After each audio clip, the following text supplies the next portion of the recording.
Muchas gracias por la bienvenida, la invitación. Estoy más cómodo desde acá abajo, ¿les parece? Gracias por... La verdad les felicito a ustedes que un sábado a la mañana se levanten a esta hora para venir a un seminario de bioética. La verdad que felicitaciones, y es un tema que nos ha movilizado y mucho, ¿no? Y vamos a estar compartiendo, vamos a estar hablando, pero soy un agradecido de poder estar compartiendo en esta mañana aquí en esta ciudad, ya desde ayer. Mendoza tiene un lugar privilegiado en mi corazón. Le robé a una mendocina hace unos años. En este mismo lugar nos casamos. Y era flaco en ese momento. Hay fotos que lo atestiguan y hay cabezas que hacen así. Y la verdad que reencontrarme con pastores, amigos, con hermanos de hace muchísimos años que evidencian que era flaco, me pone muy contento, por el recuerdo, ¿no? Vamos a tener una jornada de lo más desafiante, muchos temas, mucha información, mucha velocidad, pero quiero hacerlo con la suficiente templanza como para que los temas puedan decantar y podamos aprovechar, y al final de cada presentación dar lugar al diálogo, preguntas, poder aprovechar la jornada de la forma más jugosa, ¿sí? Si hay algo que en el momento de la... Vamos a relajarnos, vamos a hacerlo informal, no es una conferencia, ¿sí? Una charla de ida y vuelta. Si hay algo que en el momento de la presentación estoy hablando medio raro y no se entiende, por favor... me avisan para volver un poquito atrás y poder avanzar. Les comparto mis redes, siempre lo hago para poder estar en contacto. Hay mucha información, hay movida, hay videos en el canal de YouTube, hay discusiones, debates, y a veces viendo un debate uno puede ver los argumentos de la otra parte. Me tocó debatir muchos de estos temas con diputadas, diputados, ministros de salud en programas de televisión que son contrarios a los valores que nosotros tenemos, o por lo menos a los valores de la vida. Y es interesante a veces, en medio de esas confrontaciones públicas, ver los argumentos y el pensamiento que le da sustento a esas afirmaciones que intentan de alguna manera desacreditar los valores que queremos proponer. Entonces, les comparto ahí las redes para poder seguir también toda la movida Provida que estamos haciendo a nivel nacional. Mañana me pasan a buscar por acá, llega Agustín Laje y vamos a estar juntos con Gómez Iturrieta también en San Juan, haciendo lo mismo el lunes, toda una jornada intensa allá. Y esto es así, de provincia en provincia, de ciudad en ciudad, y no alcanza. Por eso celebro la participación de ustedes, porque tenemos que multiplicarnos y tenemos que levantar estas banderas que hacen a la cordura, a los buenos valores y a las buenas costumbres de la gente de bien, ¿sí? Así que arrancamos. Más que algunos temas específicos, esto era un panorama de temas generales que tienen que ver con la bioética, ¿sí? Y quisiera empezar un poco definiendo qué es esto que llamamos bioética, ¿sí?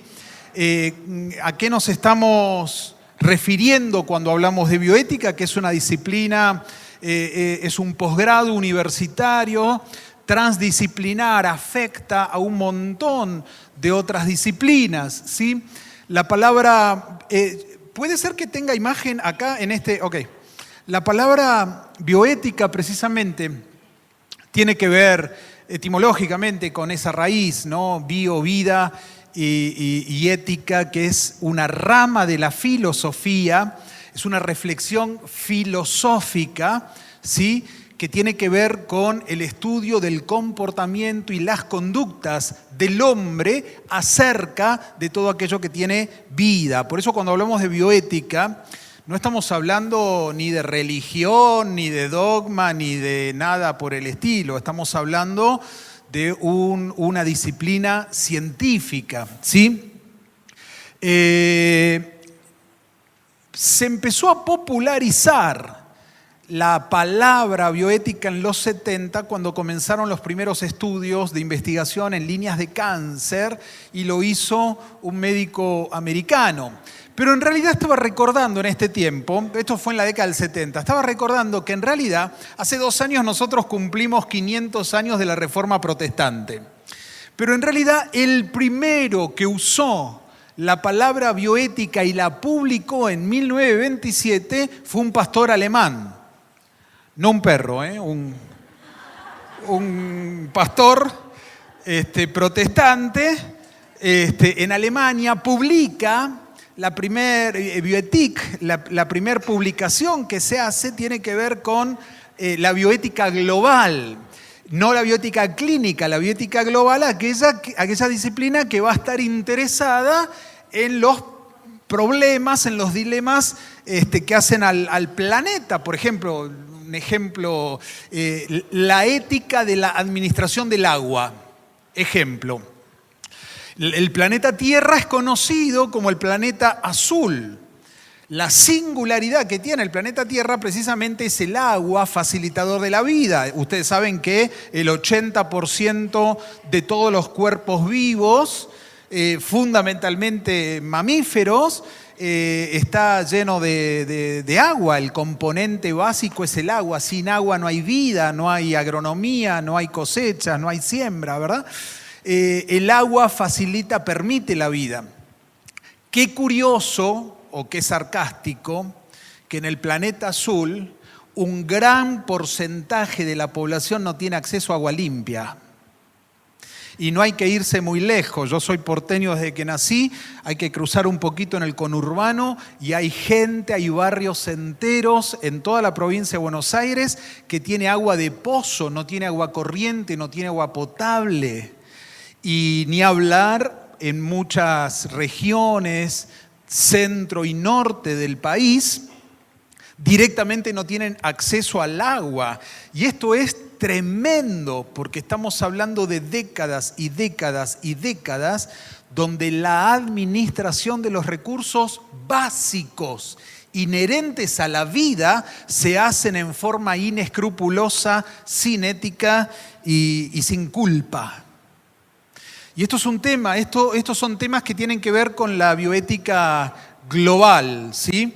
No la bioética clínica, que son los temas que quizás más vamos a desarrollar ahora nosotros también, ¿sí? Entonces, la bioética desde que empezó surgió como una disciplina al servicio de la vida. Y fundamentalmente nació para crear conciencia, ¿sí?, responsable, sobre todo en la comunidad científica y sobre todo en aquellas conductas que tienen que ver con el accionar del médico frente al paciente, ¿sí? Entonces, aquí tienen una definición un poquito más concreta para los que quieren anotar, que implica esta definición de bioética. Yo integro un comité de ética hospitalario, soy miembro fundador y miembro activo del Comité de Bioética del Hospital Churruca, ahí en la ciudad de Buenos Aires, y ustedes saben que por ley todos los hospitales tienen que tener también un comité de bioética, y básicamente son 2 grandes funciones las que llevan a desarrollar un comité de bioética, ahora las vamos a ver. Pero volviendo al concepto, la bioética es una disciplina, es una reflexión, ¿sí?, que está relacionada con todo lo que tiene vida. Esta disciplina va a estar apoyándose y fundando sus argumentos para hacer una valoración ética en otras disciplinas. Por ejemplo, el derecho. Quienes hacen abogacía, hay una maestría bioderecho. Por ejemplo, la filosofía. De acuerdo a cuál sea el concepto antropológico, así va a ser la valoración ética que cada uno haga. De acuerdo a lo que cada uno piense que es el hombre, así será el juicio ético que haga de tal y cual conducta. Si el hombre es solo materia, si el hombre está reducido solo a lo que es materia, entonces el concepto, la valoración ética seguramente va a ser pragmática o utilitarista.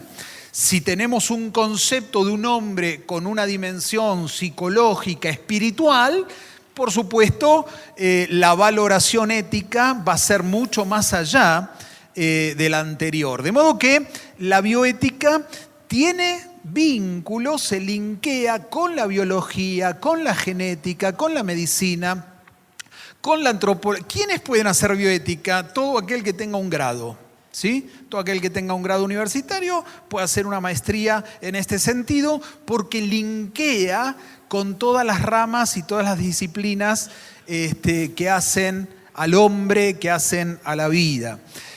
Volviendo al foco, la competencia de la bioética, los problemas que aborda son precisamente las problemáticas de los profesionales de la salud. Cuando un médico, cuando una enfermera, cuando alguien tiene alguna duda en cuanto a la relación de un caso sobre un paciente, acude al comité de bioética en consulta de acuerdo al tema que sea, ¿sí? Uno de los problemas éticos que se plantean en el campo de la investigación sobre el hombre, ¿sí? Es lo que se llama la bioética de investigación clínica. Ustedes saben que todas las drogas que se comercializan en el mercado antes tienen que pasar por procesos de investigación clínica. Cuando comienza el estudio de una droga nueva, primero se hacen análisis de laboratorio, se estudia en primates, en fase 2, 3 pasa al hombre y en fase 4 ya se hace la investigación clínica sobre las personas. Entonces es muy común tener un paciente, por ejemplo, terminal, internado por una enfermedad oncológica, cardiológica, lo que fuera, y viene el médico y se le acerca al paciente o a la familia y le dice, mire, droga conocida, efectiva sobre esta enfermedad, le estamos dando lo mejor que tenemos, pero hay un protocolo de investigación, hay una línea de investigación con otra droga que se está experimentando, no hay garantías, pero hay una posibilidad de poder avanzar. ¿Usted desearía ser involucrado en ese protocolo? Sí, bueno, fírmeme acá y le hace firmar un consentimiento informado, ¿sí? Los comités de bioética lo que hacen es ejercer una especie de contralor para que todo el avance científico sea dentro de un marco ético.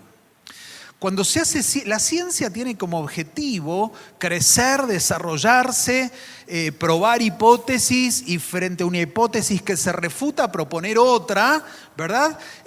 Pero una ciencia sin conciencia lleva a la ruina del hombre. La entidad que de alguna manera regula, supervisa que la investigación, que la ciencia avance, que la investigación se lleve adelante, pero dentro de un marco ético, precisamente es la bioética.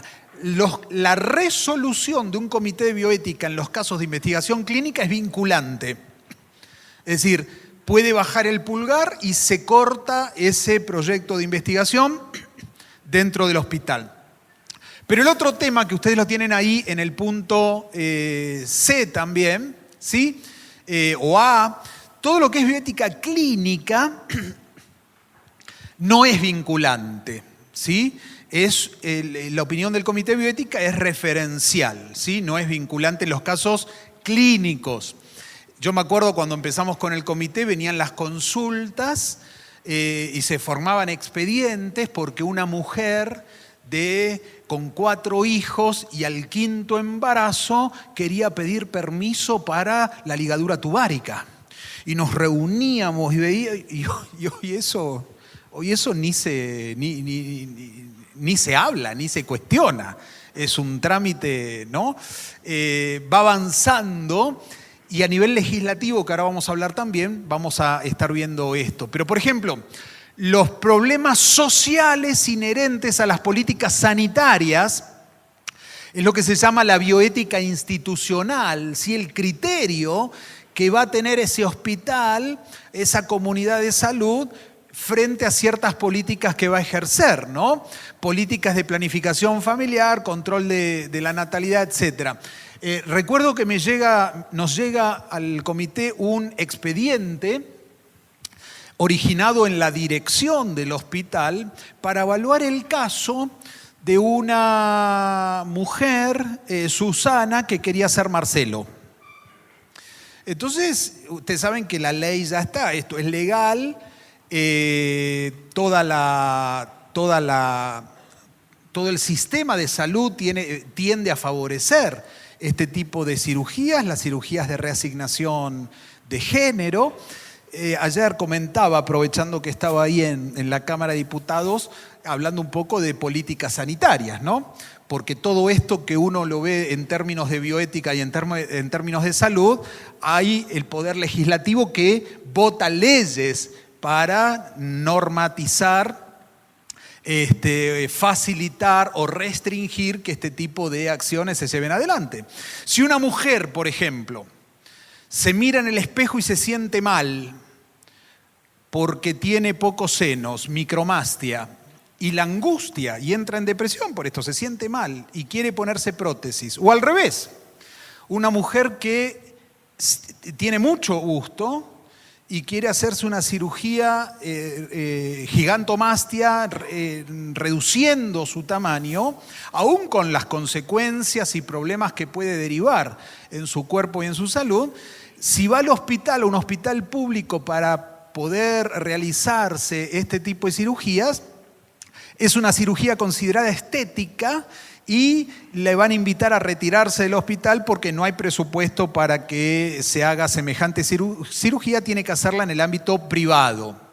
Pero de repente, si viene un señor y dice yo me autopercibo mujer y quiere ponerse prótesis mamarias, esa cirugía está dentro del sistema de salud. Está dentro del PMO, del programa médico obligatorio, y la pagan todas las obras sociales, y la pagamos todos nosotros. Al hombre se le implantan senos en cirugía estética, a la mujer no. Bueno, estas son políticas, esto es ley. Yo estoy describiendo lo que hoy ya es ley. Acá ya no podremos nosotros tener una reflexión bioética, todo lo que querramos, pero esto es ley. ¿Me explico? Recibimos un expediente hablando de lo que es la bioética institucional, ¿no? Entonces teníamos una señora, Susana, que quería ser Marcelo, se hizo una mastectomía bilateral, apareció, pidió que le sacaran ambos senos, a los 2 años pidió una histerectomía, no originada por temas de salud, sino por temas de autopercepción. Llega el expediente para pedir definitivamente la cirugía de reasignación de género y para la implantación de una prótesis peneana, quería ser un hombre, la reconstrucción, ¿no? El tema es que la señora quería una prótesis importada. Y por eso llega el expediente del Comité de Bioética. Todo lo demás es ley. Entonces, claro, la distribución de los recursos en un hospital tienen que ver con una dimensión ética también.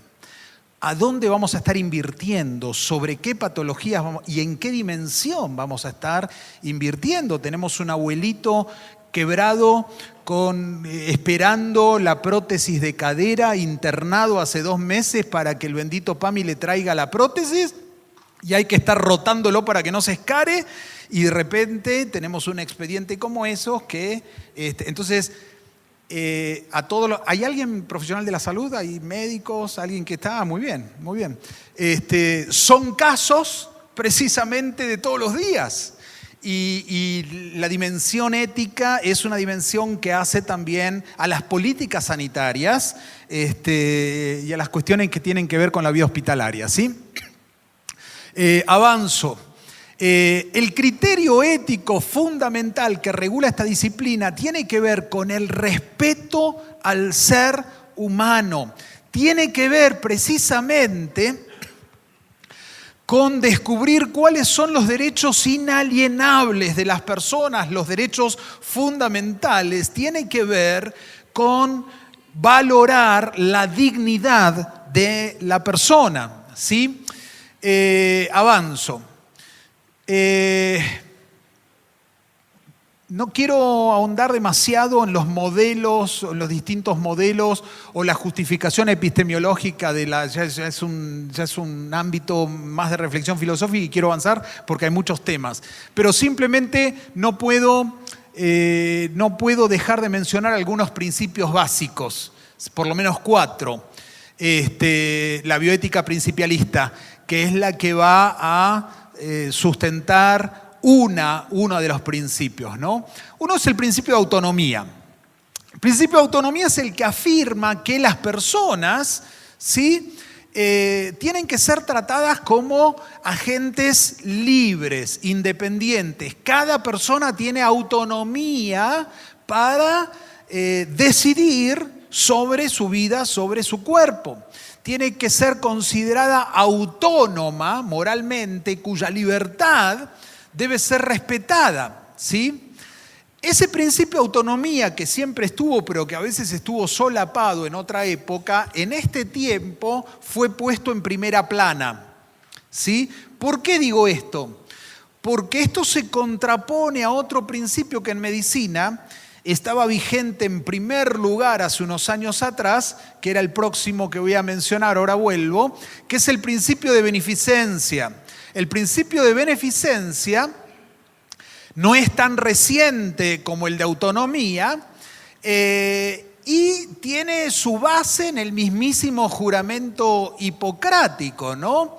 El más grande de todos los médicos de la antigüedad, Hipócrates, escribió siglos antes de Cristo un documento en el cual se basa el accionar del médico. Yo les traje una reseña. Por ejemplo, dice: prescribiré el régimen de los enfermos atendiendo a su beneficio según su capacidad y su juicio, y me abstendré de todo mal y de toda injusticia. El médico, antes de empezar a ejercer su profesión, jura esto, ¿verdad? Esta es una foto, es un documento del periodo bizantino de lo que es el juramento hipocrático, y ahí lo tenemos una reseña también de quién era Hipócrates. Ahora, este principio de beneficencia es donde el médico se propone hacer el bien y evitar hacer el mal. Antiguamente uno iba al famoso médico de cabecera, el médico prescribía y lo que decía el doctor era santa palabra. ¿Y por qué haces? Y me lo dijo el doctor. ¿Y por qué haces? Y me lo dijo el doctor. Y no había discusión. No, pero no había, era allá. No había discusión alguna. Y hoy el paciente le dice al médico qué le tiene que prescribir. Hoy viene el paciente y dice: ¿y doctor, no le parece que me tiene que pedir una tomografía computada? ¿Y no será mejor una resonancia? Y escuchó por ahí una vecina que le dijo, vamos, y después está doctor Google. Porque todo el mundo va primero al doctor Google, se investiga ahí, después va al médico a decirle qué es lo que el médico le tiene que hacer, ¿no? Cambiaron los tiempos. Vuelvo atrás.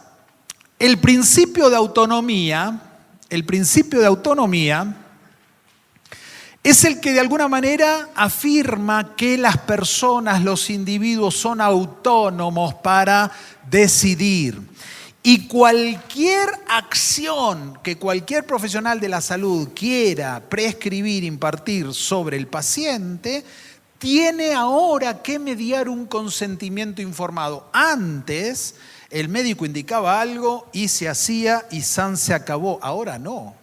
Ahora está el principio de autonomía. El paciente debe consentir si esa práctica se le va a hacer sobre su cuerpo o no. Y esto tiene que ser firmado, ¿sí? todos saben, cuando hay una operación mediante, cuando hay una práctica invasiva y demás, aparece la enfermera, un auxiliar del servicio, para que usted firme que realmente quiere o da su consentimiento para tal y cual práctica. El gran tema entre el principio de beneficencia y el principio de autonomía es en aquellos casos cuando hay confrontación. ¿Qué pasa cuando el médico prescribe algo y cuando el paciente dice no? No quiero que se me haga.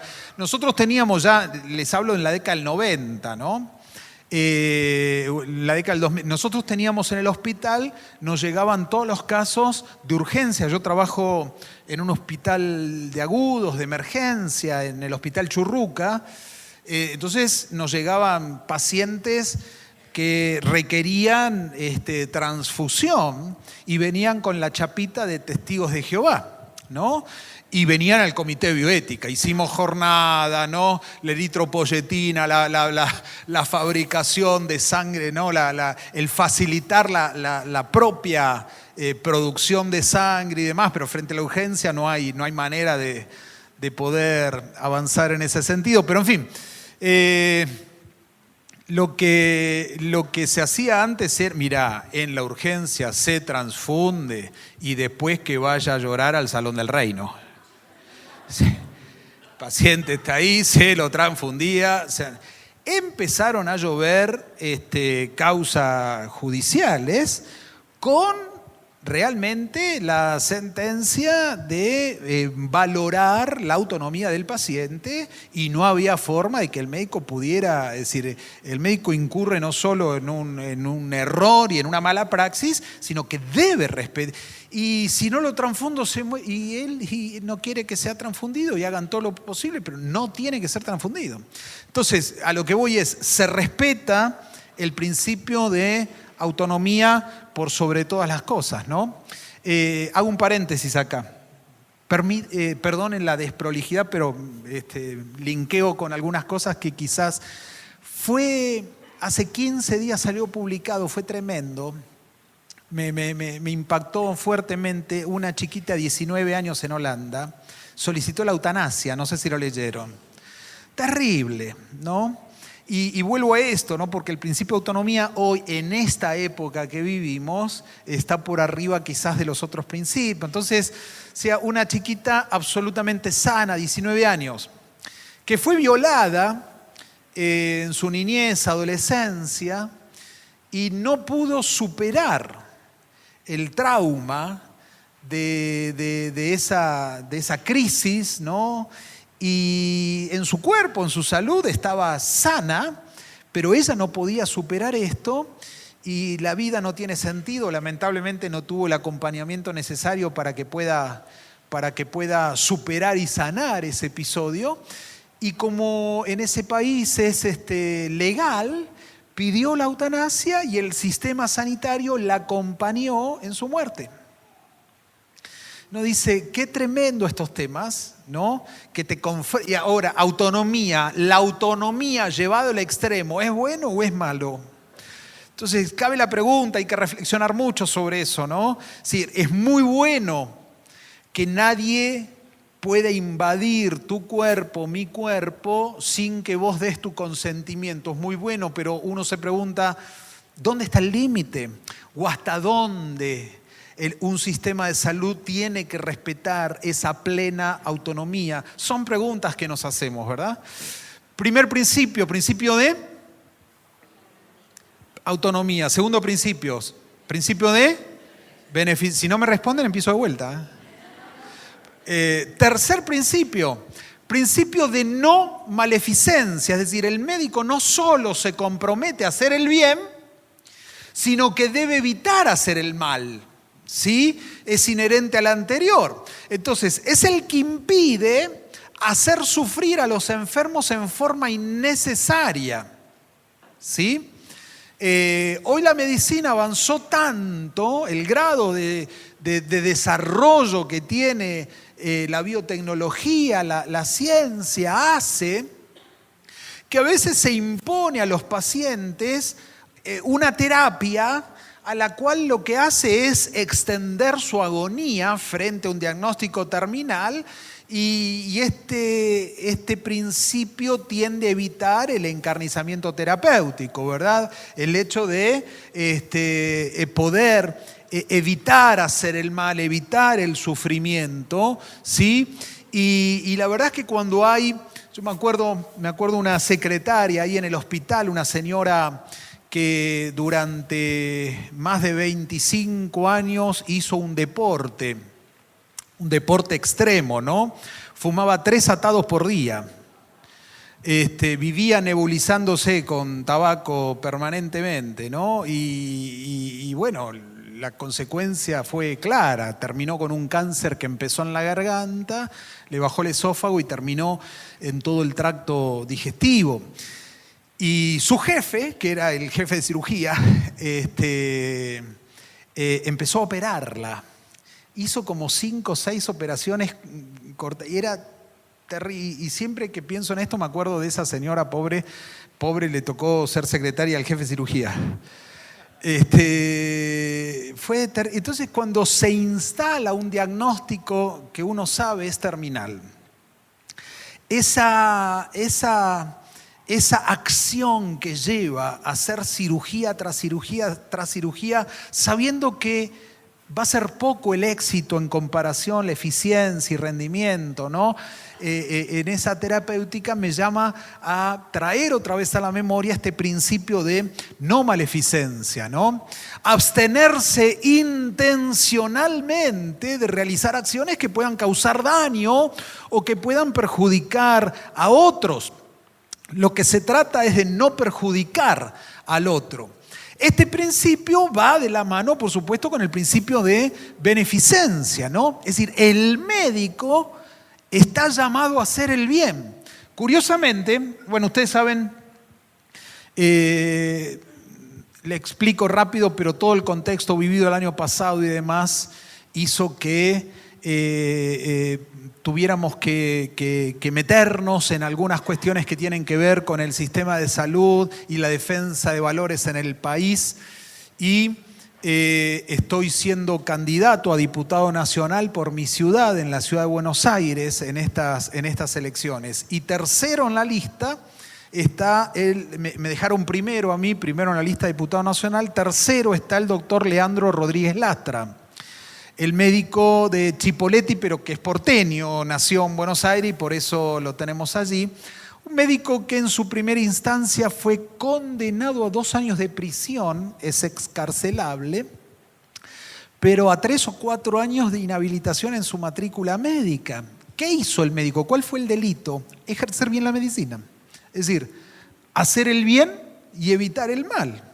Este médico cumplió con todos los códigos de la deontología profesional. Realmente honró su profesión.